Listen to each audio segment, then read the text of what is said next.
There's all kinds of things we can do in terms of planning, and then we follow up. A lot of times in schools, plans are made, and then they get tucked in a folder somewhere, and that's the end of it. So we want to make sure that we follow up, and we stay with it, and we track. We see how are we doing. And when the kid starts to attend, we go, you started to attend. We noticed. That's a good thing. So that they are part of this success. This was the big reward I was talking about, which is they're being successful. So not just you guys and your approval of them, but in addition to that, they come here and they're successful.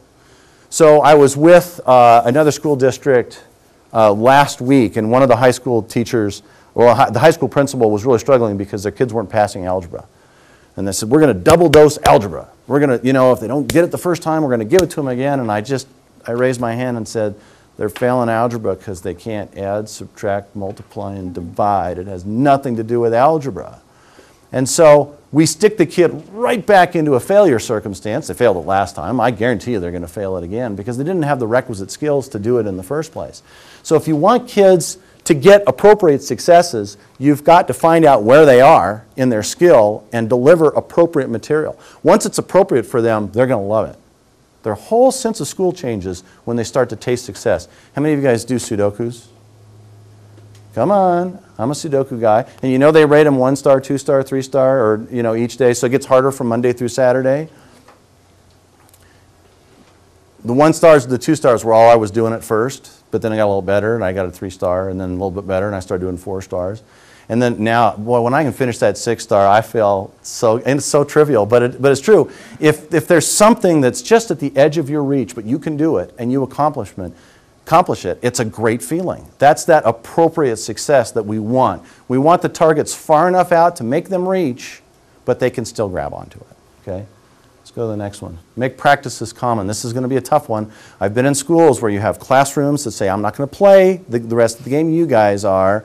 Credit's going to happen this way in my class. You guys do what you want. Or I don't like those hallway rules. I'm just going to ignore them when the kids are doing them. That makes the whole place so confusing. And so being a faculty means you're going to have to work together.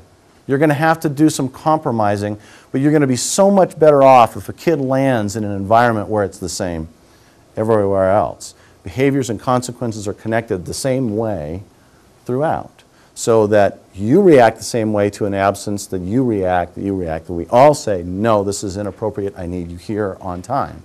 And that we're all working with the same common practice. So that's where you're going to have to work as a team, is to get your practices being common. Connect each student to adult. And I mean seriously, make a list. Figure out how many adults you've got in this place, divide the number of kids by that, and connect everybody up. And so once a week, perhaps, you just make eye contact with that child minimally and say, you're mine, you're doing a great job. Okay? So they know. So one thing about elementary school, everybody knows who their adult is. I've got Mrs. So-and-so. I know who my adult is. In high schools, it gets a little confusing. I'm not sure who my adult is here. But wouldn't it be nice if you gave them a list? Said, I know who your adult is. It's this person right here. And so I would suggest, this is just on my suggestion list, that you connect these kids to an adult. Okay? Next one. Create a community of reinforcement within the student body. You've got, what's your student body number here? 220. You have 220 little laborers that you're not tapping into yet. They can help you. When I coached for many, many years, coached all ages of kids, and I would just set up trees. And so they were responsible to get everybody rides in there and on time and take care of all of that. It's amazing what kids will do to help each other succeed, given the right opportunities and encouragement. Teach them how to encourage each other and how to support the behaviors. Talk about positive behavior support. If you're the only one propping up the behavior, that's a lot of work for one teacher to sit there with all that weight on their shoulders. Have the kids help you. Okay? Teach them how to encourage each other. Well, how do we do that? We make it clear to kids that encouragement is something we want around here. We can even have them practice it, define it for them. Say, this is what encouragement looks like. It means you smile to one another. Okay? It means that you're courteous in the hallway. It means all these different kinds of things. And when you see it, tell somebody, hey, I saw you did one of our encouraging things. Okay? So there's lots of ways you can get kids to build those skills. It may seem hokey at first, but I'm telling you, it will work.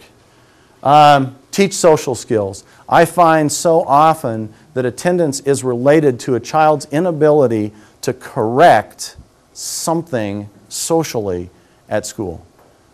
They said something inappropriate in your class. They swore or something. And now they don't have the skill to apologize. They don't have that basic skill. No one told them how. So what do? They stay at home because they're scared to death to go back and face the mess that they'd made. Okay? So a lot of times it's just teaching basic social skills. How to apologize, how to follow instructions, how to take no for an answer. Some of the basic things that I think you face constantly are simple social skills that the kids need to learn. And don't assume because they're 16 or 17 that they know them, because they might not. And we actually have materials. You can ask Dr. West. He has all kinds of materials on how many social skills are there? 10 critical social skills. 10 critical social skills, and like they're all 4-step things, and you could use those to teach. But I think social skills is an important thing to consider when you're talking about attendance. Let the students in on their progress. How many of you golf? There's a couple golfers here. I love golf. I always get funny looks when I use sports metaphors. You bring those dang sports metaphors in here and get out of here. And so, but I'm going to use one. I'm going to risk it, and it's a sports metaphor. But you know, when you practice golf, you go to the driving range and you set the balls down and you hit them. And you can imagine I'm going to practice my swing and I hit the ball and I don't get to see where it lands. No one's going to tell me where it lands. I just don't get to see it. I don't get to get the feedback on the club head. That's going to be taken away from me too. I'm just supposed to swing and not know where the ball lands.